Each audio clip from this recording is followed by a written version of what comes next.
Sweet Holy Spirit, sweet heavenly dove, stay right here with us, filling us with your love. And for these blessings, we lift our hearts in praise. Without a doubt we'll know that we have been revived when we shall leave this place. Hello, friends of Liverpool Heartbeat. Today we're going to be looking at two of my favourite topics, books and music. Maybe your favourite book will be mentioned. And we're going to be joined very shortly by a family, not from Merseyside, not from Liverpool, but from a little further afield, from Indiana over in the US. They're friends of Liverpool Heartbeat as well. And we're going to be asking them about their favourite books and their favourite music. We might even hear a couple of songs along the way. So step on board and see if your very favourite book gets a mention. If it doesn't, please write into us. Let us know. We'd love to hear from you about what you love reading, what music you love listening to. Maybe you sing. Please write in at the address on our site and let us know all about your favourite words and music. And today's guests, we have the Worley family from Indiana. Worleys, hello to you from Liverpool. Hi. Hi. Can you give me your names, please? Let's go round the circle. Okay, I am the mom. I'm Colleen. I'm Claire. I'm Brooke. I'm Sarah. I'm Trent. And I'm Grant. Hi, all of you. Now, I said you're in Indiana. Can you give a slightly better viewpoint for a Liverpudlian sitting in Liverpool? Whereabouts in America is that roughly? Well, most people have heard of Chicago, and that would be the nearest really large city. We're about 2 hours south and a little bit east of Chicago, 2.5 hours. It doesn't look at all like Chicago where we live, but we are very close. It's Middle America. Yes, Right, Middle America. Yeah, they call Indiana the crossroads of America. So a lot of people cross through our state as they're moving from one part of the country to another. Well, I've been lucky enough to cross through it many a time in my life, and had a ball while I was there, I have to say. Found the people absolutely charming and lovely. And the question I was asked most was, pardon? What did you say? Can you repeat yourself? So they were very polite, trying to fathom this accent. Well, we're here today to talk about books and music. And I believe you're all keen readers and you're into music as well, which I'm hoping maybe to pull a song out of you at some point. Do you think that might be possible? I think so. I think we might be able to come up with something. Excellent. Well, we'll start at the start, and we'll start with storytelling. And can you all remember how it began for you, storytelling? I mean, for me, it was my mum and dad telling me stories at night when I went to bed to get me to sleep, except I don't think the stories ever put me to sleep. They made me wake up more and more, and I wanted more stories. What about all of you? If we go around again the circle and just tell me your earliest memories of the first kind of, the way storytelling came into your life. Colleen, let's kick off with you. For me, definitely bedtime stories too, but also for me, a big part of storytelling was through songs, because I come from a musical family, mostly amateurs, but I come from a big family. And that was one of the ways that my family members told stories. We had lots of songs, extended family, when we would get together for reunions. And still, this is true, we still sing. So a lot of the stories that I knew of were from songs. Some were World War I era songs, and others were just folk songs. did you have stories? When we were younger, our older sisters would make up stories for us. I would tell a lot of stories to Trent, and his thing was combines. We have a lot of combines here that harvest the corn and the beans. So I would tell a lot of stories to Trent where he was the main character and he had his own combine that he would drive. But he also liked stories about motorcycles. He liked stories, like Claire said, about bears.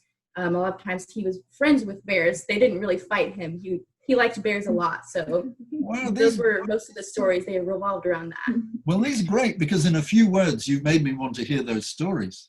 I might have written some down. You have? Have you written any down? Maybe. I would have to dig them out of a closet somewhere. Oh, But please, I would love to see some. I mean, I don't think in my whole life, I don't think I've ever heard a story about a combine harvester. So that's quite unique. I would love to hear that. Anybody else? Actually, real quick, Sarah talking reminded me of when Sarah has really long hair. She's the long-haired girl in her family, the longest hair. Wow. And it's always been long. She just likes to wear it long. And when she was little, it took a while to get the tangles out of her hair, and she didn't like that. So the way that I got her through that was I made up a story about, I totally forgot about this, a story called The Tangle Family. And the Tangle family all lived in her hair. And so every time I would come to a tangle, I would tell that Tangle family that Sarah didn't want them in her hair anymore. And I would work the tangle out. And that worked every time. It was the only thing that would calm her down and get her to stand still. So I forgot about that. Well, Mr. and Mrs. Tangle. Mr. and Mrs. Tangle. Tanglette, Tangle Jr., something like that. Whenever, These are very, very visual sort of tales, Yes, and I'm yes, seeing them in my head as you speak. And I love the fact that your mother starts showing your hair off to the world. Yes. And something extraordinary. While she's sitting there, Rapunzel-like herself. Yes, I was noticing that. I mean, there's a lot of hair in that family, and I'm saying that as There's a lot of hair. Okay, I'm going to ask, what's the first book you ever read? Because I remember my first book, and the reason I remember it is because of when I got to the last page, I felt as if I was the king of the world. I felt as if I'd achieved something so enormous. Because up until that point, I'd had stories read to me, but now I'd read a story, and it opened up a whole new world for me, because I knew I'd seen things called libraries, and I knew that there were a lot of books out there. There's still a lot of books out there that I haven't read, but I've been reading them steadily ever since I read that first book, and it was called Noddy. It was a picture book, but that counts, and it was by a writer called Enid Blyton, who was a very famous British author, and the pictures were delightful, and the pictures kept me going as I turned the page and struggled with certain words. But the feeling of achievement, well, I still feel it to this day, and indeed that book is on my bookshelf to this day. What can you remember the first book you read, Trent? Yes. Ooh. I think it was like, do you know the Magic Treehouse books? The Magic I can show you Treehouse. one. I can show you one. I would love you to show me one. I mean, this sounds like it might be an American book, and it might not have reached these shores. So yeah, I'd particularly love to see that. They're in Pennsylvania, the main characters. So yeah. Oh, go get it. We'll go get him. Does anybody else want to talk? Yeah. Anybody else? Yes. Hang on. I seem to lose when it goes to the back row. I seem to lose the volume. So I don't know why that is. You must have an on mic. Okay, can you hear me now? I can hear you now. Okay. The first book I read was Charlotte's Web, and I remember my sister Courtney. She read it to me, and I really loved it. I think she read it to me maybe twice. And so one night I would just like. Were there tears? Maybe a little bit. But one night I was just like, I think I'm going to read it tonight. I remember laying down in bed and picking it up, and it was a pretty big book. And yeah, I really enjoyed it, and I thought I was so grown up to be reading it myself. Absolutely. Well, I think how old would you have been? I'm not sure. Yeah, maybe 5 or 6. Then you were very grown up. I remember my little brother reading that, and the first thing that I knew that he was reading this book was we suddenly heard him burst into tears from his bedroom, and we ran in there thinking, "What's up? What's up?" And he was saying, he couldn't even tell me. He was so upset. Anyway, that's a bit of a spoiler for anybody who hasn't read that great book. Be warned, there are sad bits in it. Fantastic. Do you have a copy of the book in your hand? Oh, let's have a look. This is not the book I read first, but it was number 1, and this is number 5. I mean, it's backwards, but Yeah, it's a series. So there's a whole series. Yeah. No, I haven't heard of it. I haven't heard of that. What's the name of the author? Tell me the name of the author. So the premise of the story, it revolves around these 2 kids from Pennsylvania, and they come across a magic tree house, and it's filled with books, and each book is about a different place, and they're able, like through the books, to travel to any place in time. So they go on a lot of adventures to different parts of the world and different parts of history, and just kind of experience those. And they're very engaging, very well written, and I think we've all read them. We've all loved them, gone through a phase where we just can't put them down. I would have loved that as a child, and probably as an adult, and as an old man. I would love that book. That sounds great, and should be over here. The nice thing is now, of course, that anybody listening in can probably order it via however you order books these days, and read after that glowing report from the whole family there. Sounds like a great book. Okay, anybody else? First book read and how you felt on reading it? And probably the same one as Trent. You're the same one. That sounds like a good first book to read, and it sounds a lot more engaging than my noddy book, I have to say. It's pretty simplistic. That's fantastic. What are you currently reading, everybody? I assume that, did everybody get books for Christmas? But of course. Yeah. We've started a tradition actually last year, and it's definitely a thing now. But I mean, we've always given books as gifts. But last year, everybody got their book on Christmas Eve. Oh. And then we did the same thing this year. So some of them have actually finished that book already, but so yes, everybody got a new book, at least one. Okay, can you tell me the name of the book you got this year? It's called A Journey to the Center of the Earth. Oh, Jules Verne. Am I right? Wow, that's an old book, isn't it? That's like 80 something, 1870 even, I think. How are you finding that? Do you enjoy that?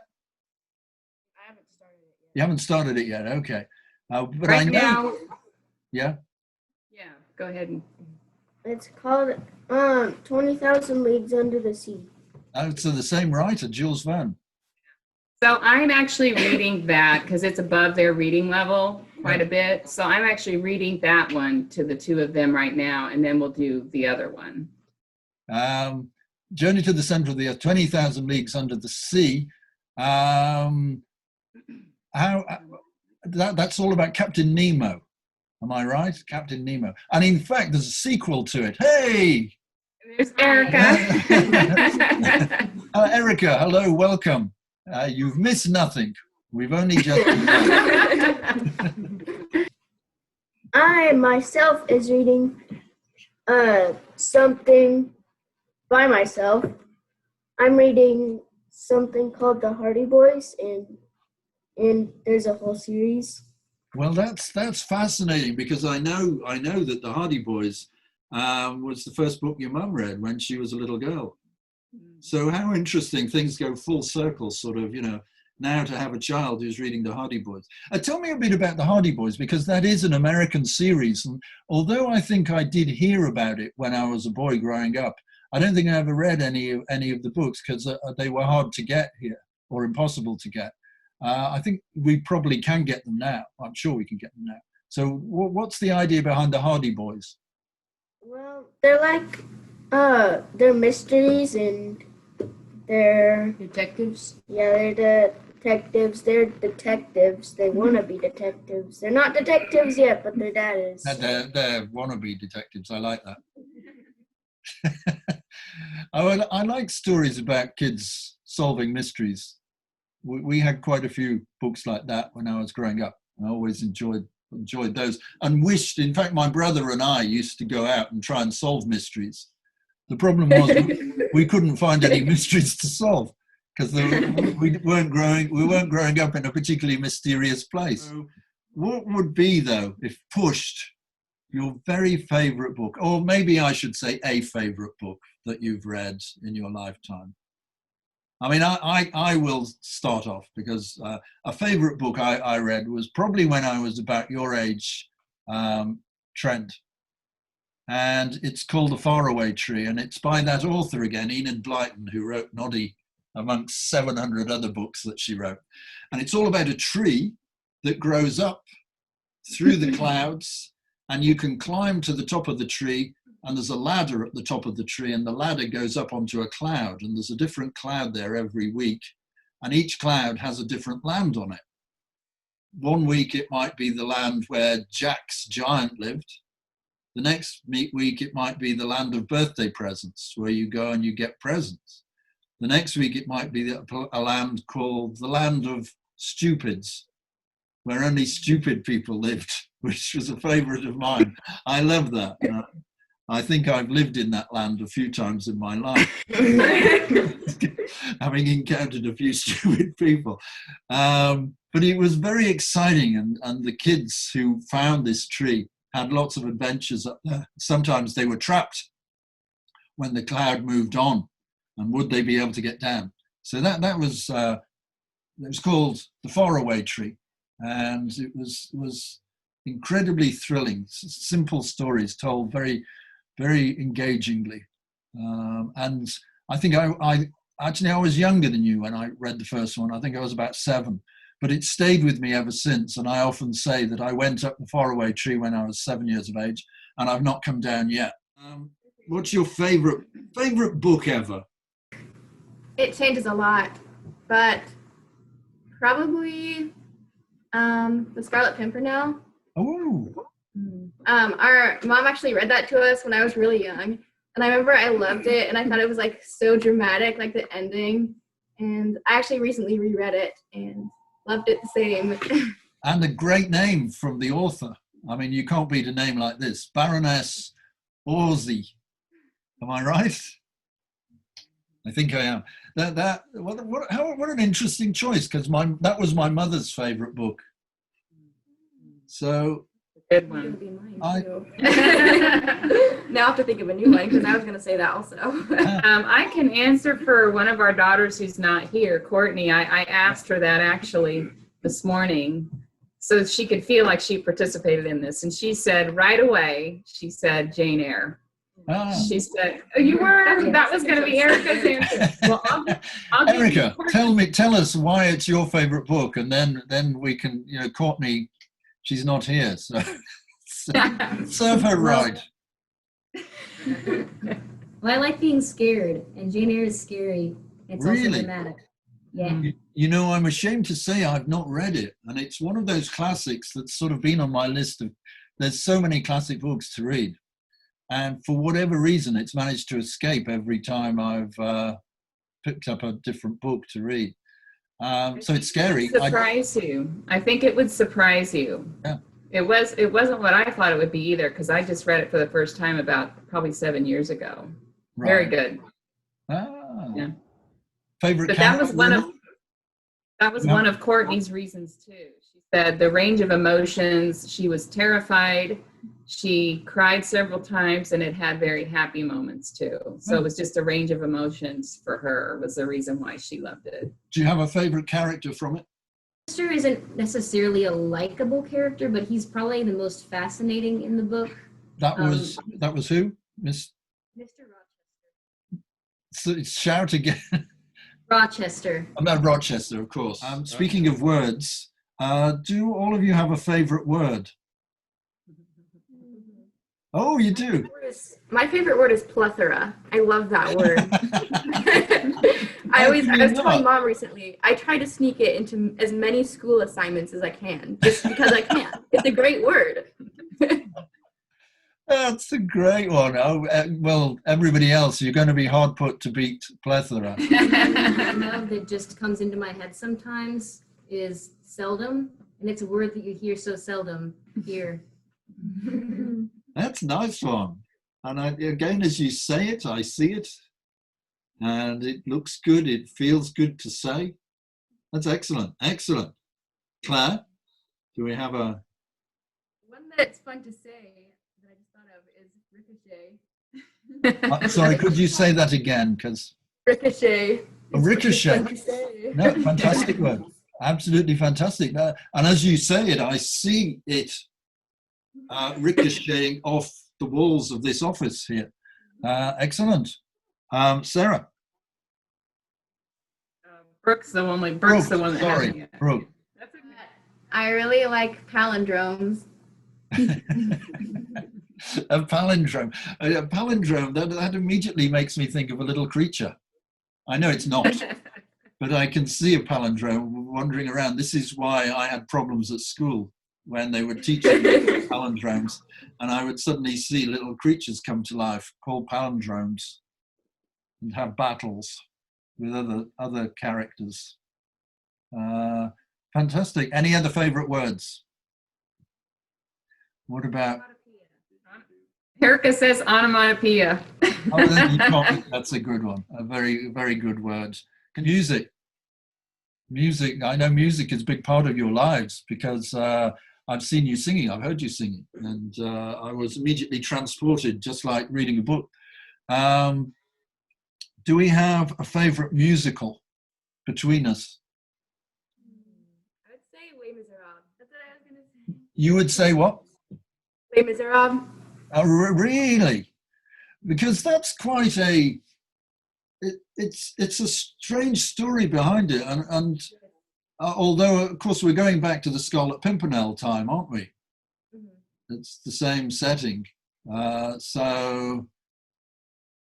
it's a strange time in history in France, which is an absolutely frightful time. But such beautiful songs that have come out of that. Yes. Have you seen it? Have you seen a production of it other than the movie? Oh, we haven't seen it live. Mom has. You have? Twice. Ah, I've seen it once in the West End in London, and it was truly extraordinary, he said. Which is a favourite word. Favourite musical? I wasn't expecting that. Do we have another favourite musical? Maybe with nuns? Yeah. What's your favorite? Probably, I don't know if you've heard of it, but it's called Greatest Showman. Oh, of course I've heard of it. Yeah, with Wolverine. Hugh Jackman. Hugh Jackman, yeah. Yes, Mhm. I have heard that, yeah. There's no nuns in it, though, are there, as far as I'm aware? Is there another musical with nuns in that I was thinking we will have all heard of? Sound of Music. Or is it just your Sound of Music? Thank you. Yes, put me out of my misery. Yes. Is that a favourite in the Worley household, or is it just your mum who's into nuns and Nazis?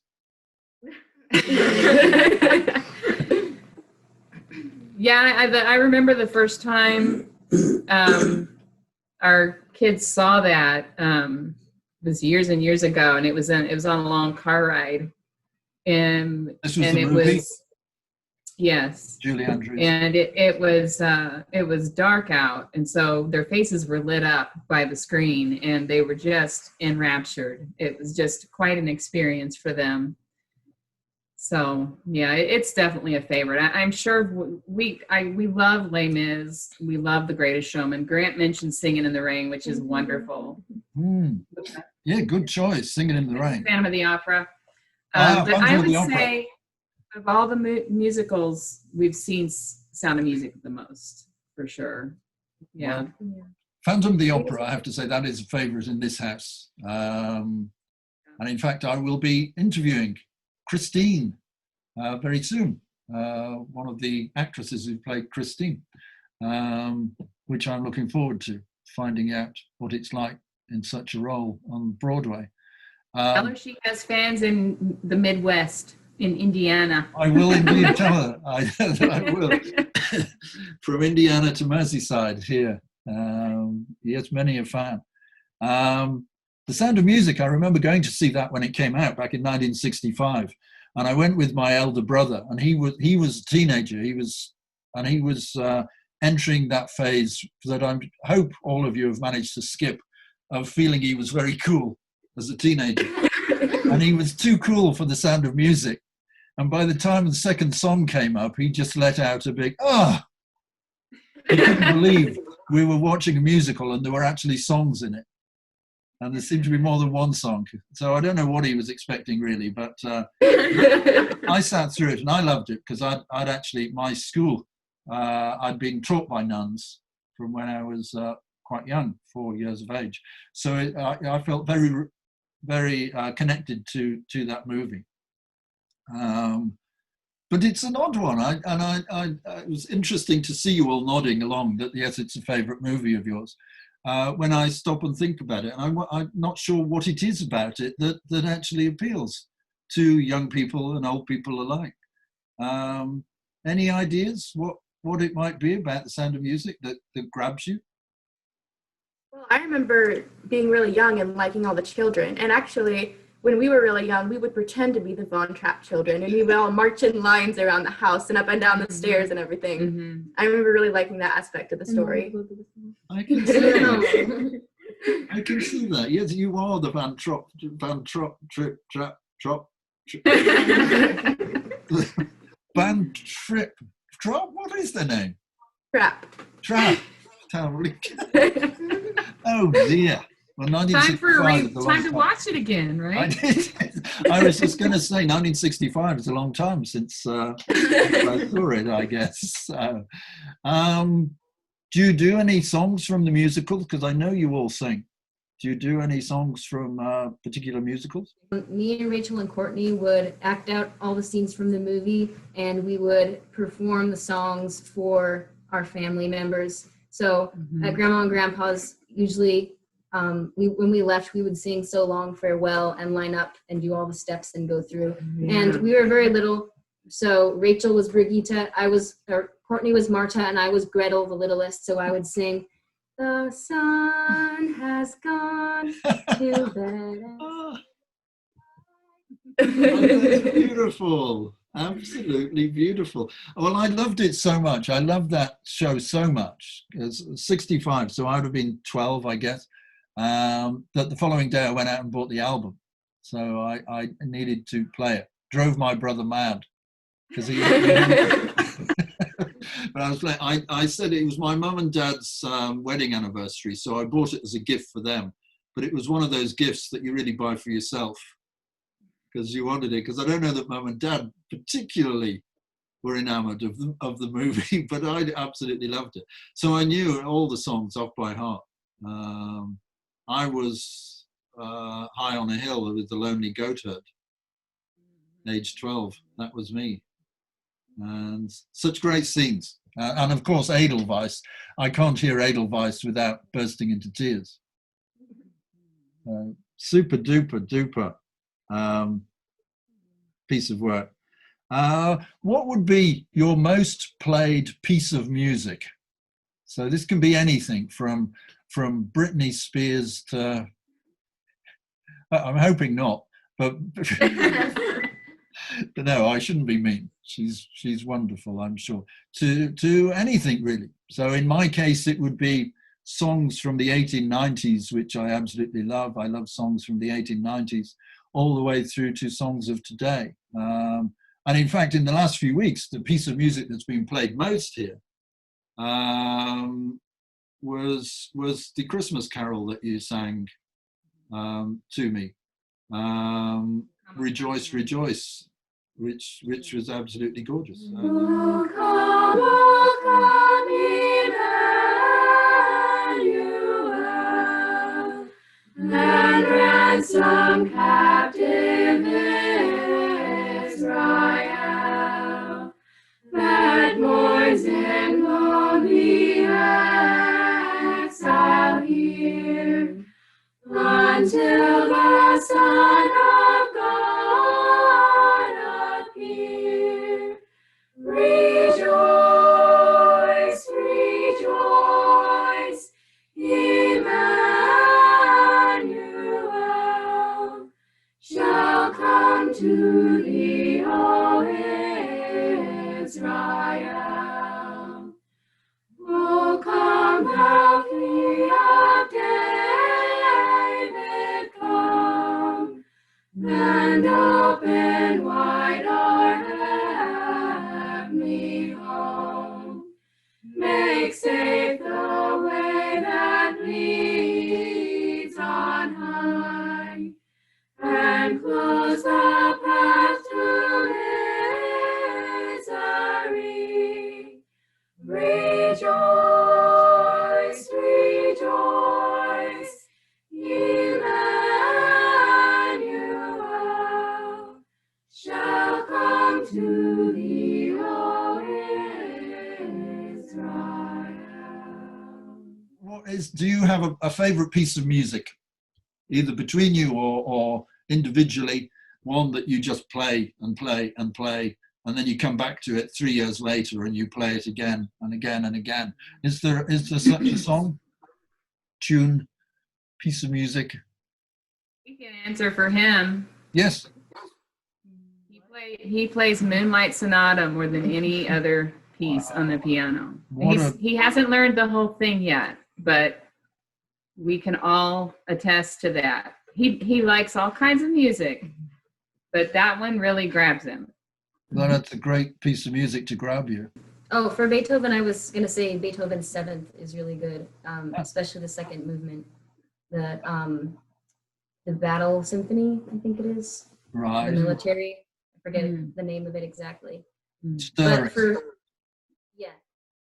But for a favorite piece of music in general, one that I always go back to, never gets old for me, would have to be Vivaldi's Four Seasons. Mom used to play Vivaldi for us when we were really little, and so anytime that I hear Vivaldi Four Seasons, it just brings me back to being about 4 or 5, hearing it. Brings me back to my childhood. It's wonderful music, the way music does that. I mean, just hearing you say Vivaldi, the Four Seasons, takes me back to a friend of mine who I haven't seen since 1976. We lost touch in 1976, but she played it all the time. She played it backstage. I was working in a theatre at that time, and between shows she would be playing, and she would act it out, if you can imagine acting out the Four Seasons, which doesn't really make sense, but she was an actor, so she could act it out very, very well. And it reminds me of the snow that we had that year. 1976 was thick with snow from January through April, and it just reminds me of, it takes me back instantly hearing the very words, Four Seasons. I don't know how to say it in German, but it's Of Foreign Lands and People by Schumann.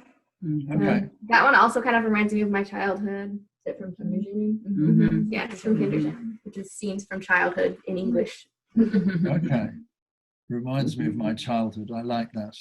A group that's somewhat contemporary, I would say, we listen to a lot of Pentatonics, and they do a cappella. They're known for their a cappella music. Okay. And they do a lot of Christmas music, but they also do covers of popular songs. They're great. Back to books just for a moment. Do you have a favorite book illustrator or a favorite book that has been illustrated? Garth Williams, he illustrated Charlotte's Web and also the Little House on the Prairie series. Oh, really? Okay. Yes. Oh, I didn't know we did both. I mean, I can picture the illustrations in Charlotte's Web. They immediately come to mind. I think he did Stuart Little too, which E.B. White also wrote in addition to Charlotte's Web. So that would make sense. Have any of you written stories? We spoke about this just a little bit, and you'd written a few have any of you been inspired by reading to actually write your own stories? Yeah. Ooh, Yes. Erica, we'll start at the back. Tell me, what sort of stories have you written? Do you write a lot?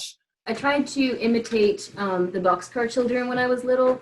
So I would write stories about families trying to solve mysteries. And then in high school, I wrote a lot of stories about the Avengers. So I have lots and lots of Avengers fan fiction in my notebooks upstairs. Oh, really? Stacks and stacks of it. Oh, that's interesting. Now, have you ever sent any in to Marvel Comics? No. Was that ever your intent that, one day I'll get some of these published, or was it just purely for the joy of writing? I just love the characters from watching the movies and from reading the comic books. So I never was trying to publish comics. I just liked the characters and enjoyed writing about them. Well, I mean, that interests me because as somebody who worked for Marvel Comics for years, when I was there, we were always trying to get girls or women to read Marvel Comics. And it was predominantly boys. But that's all changed in the last probably 20 years now, getting on for 20 years. And if I ever go to a comic convention now, there's probably more girls there than boys, or women than men.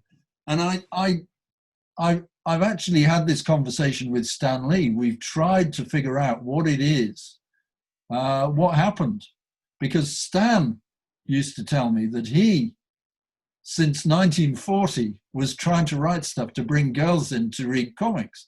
And he said, and he failed miserably all the time. He'd do stories about girls, but the readership was always very small.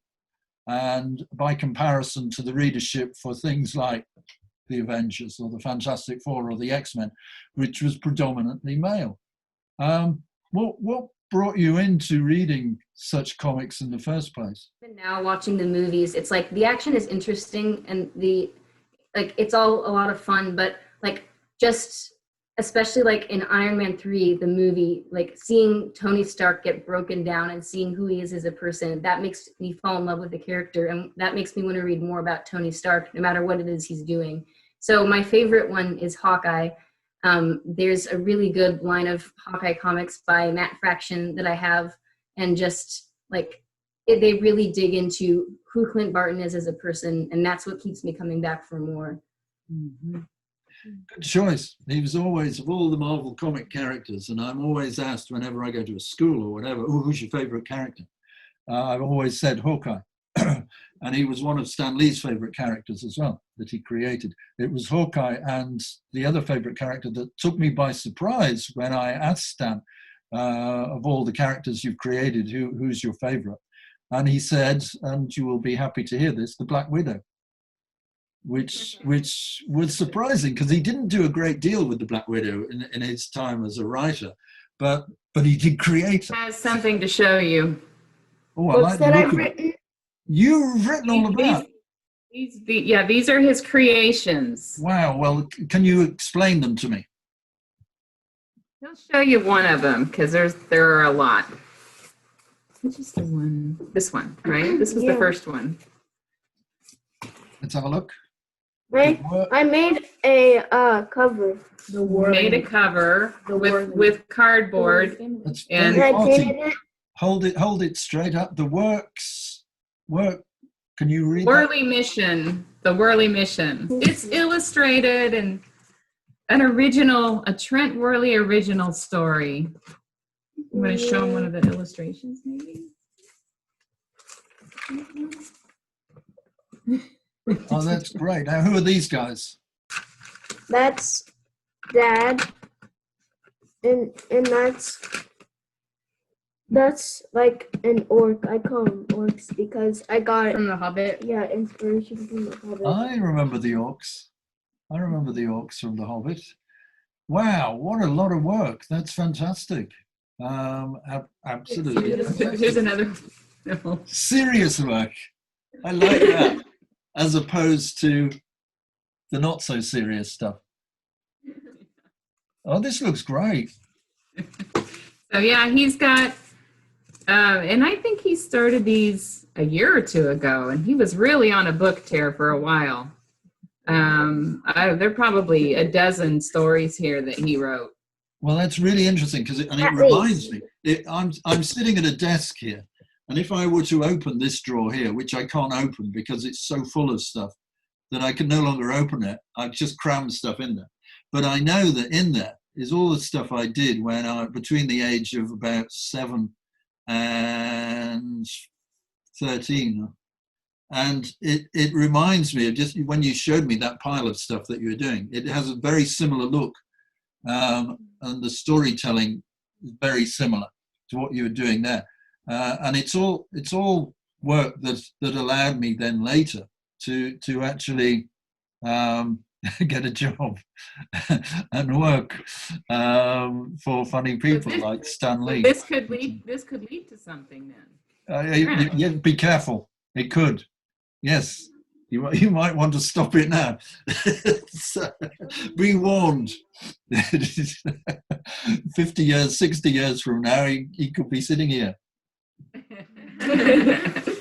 How interesting, such connections that we have, and we're such disparate ages here, but the same things are connecting us.